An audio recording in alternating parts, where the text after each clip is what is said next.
What was your grandfather's name? My grandfather's name? And then your great grandfather? Kevok Alanamjian. All right. And how many siblings did Kevok have? How many siblings did Kevok have? Yeah, and do you remember He was the only one in his for a while, you know. Mm-hmm. And then when his father remarried, he had Aris and Surin, Mm-hmm. who were 16, 17 years younger. Okay. And then so Kevok had Miran, and Miran had how many siblings? How many siblings did Miran have? There was the first one, the son of the first wife, Mm-hmm. who was Manuel, Mm-hmm. and then there were 6 others. I can give you the names, but I can't be sure I get them in the right order. That's okay. But anyway, there was the one who was the father of the violin, cellist. Mm-hmm.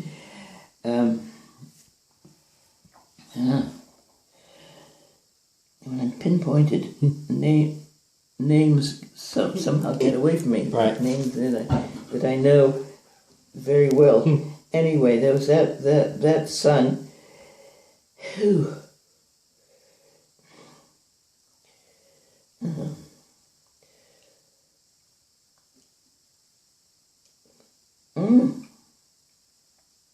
It'll come back in a while. All right. Yeah. So number 1 son, and then there was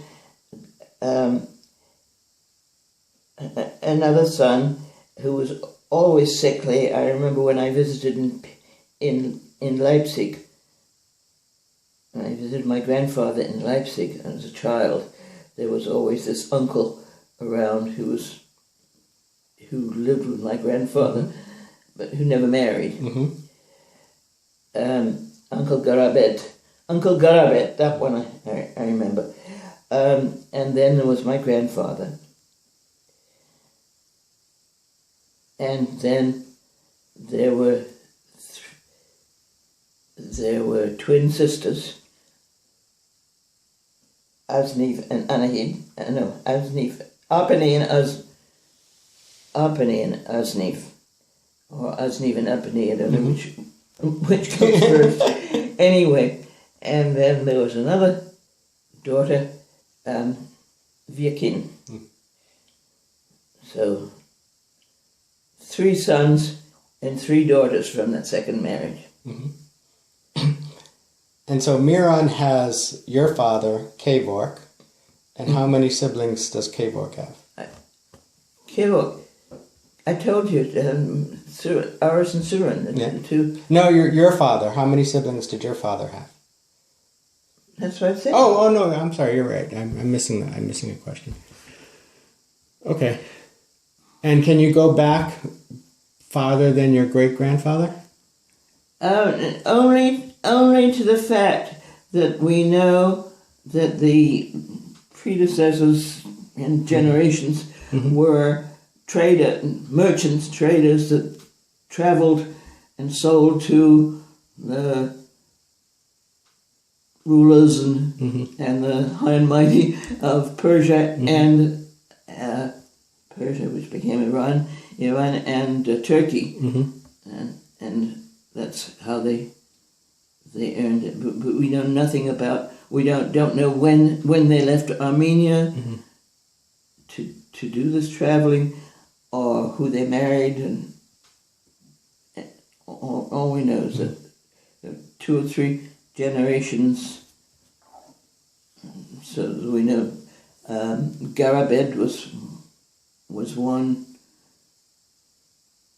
son. You know the first names, but we don't know anything about them. And we don't know when the name Alalemjan was coined. It was from a Turkish word Alalem, which means merchant or something like that, and the IAN is the son of. So the name was Narens before that. We know that much, that it was the name Narens. What was the name? Narens. How do you spell it? Narens. well, I mean, I'm spelling it.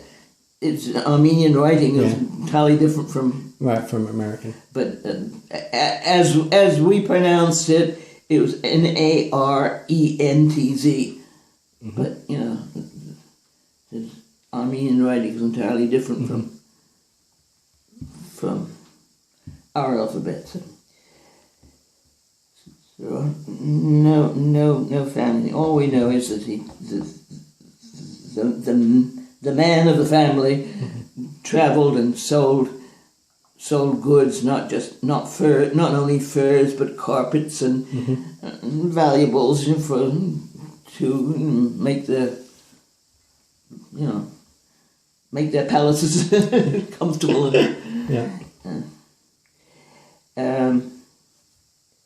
Okay. So, and it's funny because nobody, to my knowledge, until much later, had any real connection other than their origins to Armenia. There's no record of anybody having been there. But then when I learned about these other relatives, for instance, the Georges Alessian I talked about, he had been, the organization that he was representing when he came to Montreal and had meetings there was an Armenian organization founded in an Armenian university, and he had been to Armenia, been to the Armenian universities and so on. And this is something completely foreign to me because nobody in my family, my close family, had any connection with the place Armenia. They were Armenian and they were strong in their thoughts of being Armenian, but there was no connection of place to Armenia because they hadn't lived there. Right. They had been brought up in Istanbul. I mean, not my father. My father was brought up in Germany, but my grandfather was. My grandfather grew up in Istanbul, Turkey. So. And do you know how he settled in Germany? Do you know how he settled in Germany? He went to do. As a young man of 18, he went to start the business of the fur business was becoming important, and he went to start a business in Leipzig. So he was a self-taught businessman, I guess. And he created a business in no time at all. He did very well. So he was a natural businessman. No, because he married fairly soon, fairly young. I don't know the dates of my father's mother's marriage and so forth, but judging by my grandfather's age relative to my father's age, he married fairly young, so he wouldn't have married until he was settled, Right. And traveling in those days was much more difficult than it is today.